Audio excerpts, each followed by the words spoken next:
UCC का कानून, uniform civil code का कानून उत्तराखंड में लागू।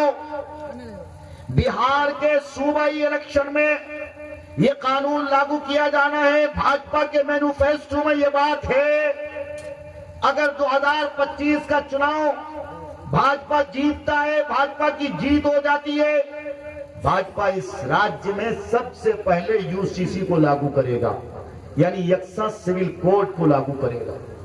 और हमारी कौम को पता ही कि यक्सा सिविल कोड कौन चिड़िया काम से तुम लोग मालूम छो? काट मालूम है? हाथ उठा दी जी तो हाफिज साहब जी तो मालूम है। तो अच्छा इधर बात बता तुम्हारा कि खाली की मौलवी लड़ने में ना नहीं से तुम सारो बेटी छे ना नीचे, तुम सारो माँ बहन छे ना, अरे हर एक की बेटी है, हर एक की माँ बहन है। यक्सा सिविल कोड यानी यूनिफॉर्म सिविल कोड का कानून इतना खतरनाक, खुदा न करे अगर सूबे बिहार में यह कानून लागू किया जाएगा तो मुसलमानों सुनो, न तुम्हारी बहन की इज्जत बचेगी, न हमारी बहन की उम्र, जिस उम्र में हम शादी कराते उस उम्र में शादी भी नहीं करा पाएंगे। यक्सा सिविल कोड का कानून क्या कहता है जानते भी हो आप? आपके यहाँ के इमाम साहब ने अगर आपकी बेटी का निकाह पढ़ा दिया तो हमारा इस्लाम क्या कहता है? निकाह हो गया, शादी हो गई। लेकिन यक्सा सिविल कोड का कानून यह कहता कि नहीं, अभी तेरा निकाह नहीं हुआ, तुम्हें जाना पड़ेगा लोअर कोर्ट जाके तुम्हें मैरिज कराना पड़ेगा। जब तक मैरिज सर्टिफिकेट न मिल जाए तब तक तुम्हारी शादी मुकम्मल नहीं। ये कहता है यक्सा सिविल कोड। अब मुझे बताओ, अगर मेरी बेटी की उम्र 18 साल से 18 दिन भी कम हो, यक्सा सिविल कोड का कानून ये कहता लड़के की उम्र शादी के लिए 21 साल, लड़की की उम्र शादी के लिए 18 साल। 18 साल से 18 दिन कम भी अगर मेरी बेटी की शादी से पहले कर दी जाए, यानी कि उसकी शादी 18 दिन पहले ही कर दी जाए, उसकी शादी वैलिड नहीं करार दी जाएगी, उसकी शादी कबूल नहीं की जाएगी। ये यक्सा सिविल कोड का काला कानून कहता है। और सुनो, यक्सा सिविल कोड का कितना खतरनाक कानून, कितना सख्त कानून है। अगर मेरी बेटी की शादी हो रही अभी और मेरे दामाद का इंतकाल 1 घंटे के बाद हो जाता, इस्लाम क्या कहता है, मेरी शरीयत क्या कहती है कि अगर खलवत सहिया हासिल है तो इद्दत गुजार ले, दूसरी शादी कर ले। लेकिन अगर खलवत सहिया हासिल नहीं है तो चाहे वो कल कर ले, चाहे परसों कर ले, दूसरी शादी कर ले।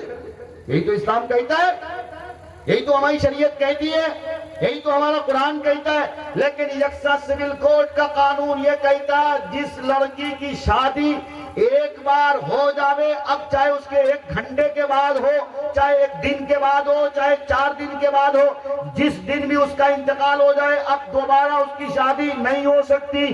जिस तरह से हिंदू बहनें विधवा रहती है उसको भी विधवा रहना पड़ेगा।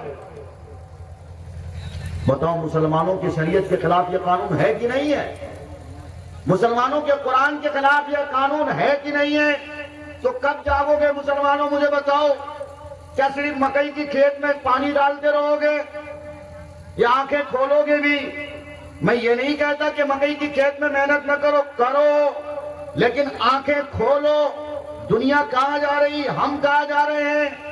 मुसलमानों के खिलाफ इस हिंदुस्तान में नित नए कानून तैयार किए जा रहे हैं। एक कानून और है जिसके बारे में थोड़ा बहुत आपने सुना होगा, वक्फ बोर्ड का कानून। सुनिए लो, तुम्हारा कुछ न तुम सर कान से कभी गुजरिया के नहीं। हम सब नौजवान ला तो उस वक्त तो इंस्टाग्राम से हजरत फेसबुक जब हम हजरत फसाद बुक कोची किए हजरत व्हाट्सएप यूनिवर्सिटी वो तो वीडियो कॉलिंग से फुर्सत है नहीं जगह हो। और की दबे उसमें तो खाली रील्स दबे, की दबे रील्स। मुफ्ती मारूफ भाई तकलीफ नहीं सुन को कोई यूट्यूब पर सर्च करे रखी आज तक मुफ्ती मारूफ भाई बहन ला सुनी दिखी ना की सुन बे फलना गायकार वीडियो दबे कौन किस्म कपड़ा पिनिया हुआ लहंगा रखे के तोलो। अगर तुम्हारे पास रील्स देखते हुए नौजवानों दिल पे हाथ रख के बताओ, किसी मौलवी की तकरीर आ जाए या किसी कारी की तिलावत आ जाए, तुम उसको सुनते हो? नहीं। शायद यक्का दुक्का नौजवान सुनता है, बाकी सब तो बेचारा वीडियो सुनता तो ना है, देखता है। वो आंख से तिलावत करता है, कई किलो मेकअप तैयार है ना।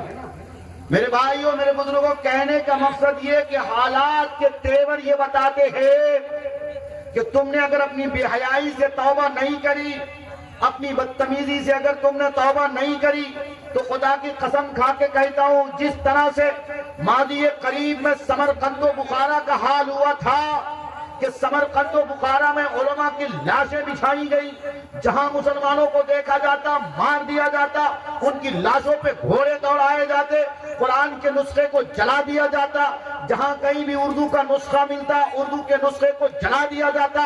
ये समरकंद व बुखारा की तारीख है। हिंदुस्तान में भी वही तारीख दोहराने की कोशिश की जा रही है। ऐ मुसलमानों, मैं आपसे कहता हूँ, ये मुस्लिम पर्सनल लॉ बोर्ड आपसे आवाज देता है, इमारत शरिया की तरफ से आवाज लगा, तो खुदा की कसम किसी मोदी और किसी योगी में वो दम नहीं कि मुसलमानों का बाल विवाह कर सके।